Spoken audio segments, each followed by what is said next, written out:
శ్రీ గురుభ్యో నమ.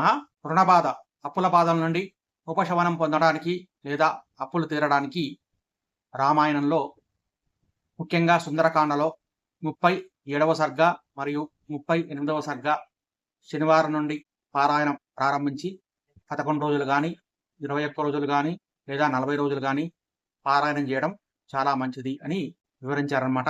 దాంతోపాటుగా అంత పెద్ద సర్గను పారాయణం చేయడం వీలు కాని వాళ్ళు ఈ శ్లోకాన్ని పారాయణం చేసినా లేదా విన్నా కూడా వాళ్ళకు కూడా ఈ ఫలితం కలుగుతుంది.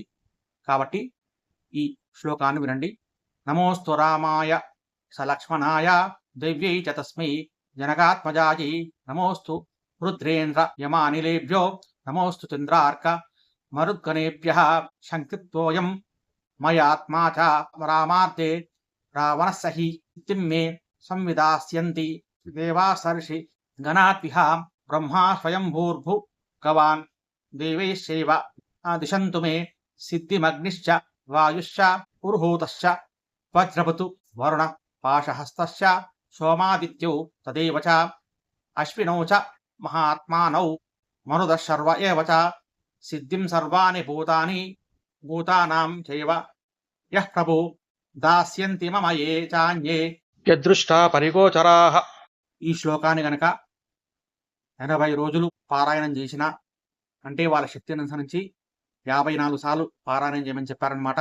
కనీసం 3 సార్లు కానీ 5 సార్లు కానీ 11 సార్లు కానీ మీ యథాశక్తి భక్తి శ్రద్ధతో పారాయణం చేసి శ్రీరామ జయ రామ జయ జయ రామ అనే తారక మంత్రాన్ని కూడా 108 సార్లు గనక పారాయణం గనక చేస్తే మీ అప్పుల బాధలన్నీ కూడా తొందరగా తీరిపోతాయని శాస్త్రవచనం.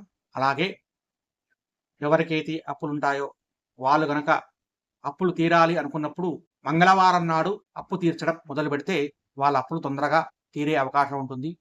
ఇది ఒక చిన్న చిట్కా అన్నమాట. అలాగే ఫుల్ వీడియో కోసం కింద క్లిక్ చేయండి. వీడియో నచ్చితే లైక్ చేయండి, షేర్ చేయండి. సబ్స్క్రైబ్ చేసుకోకపోతే సబ్స్క్రైబ్ చేసుకోండి.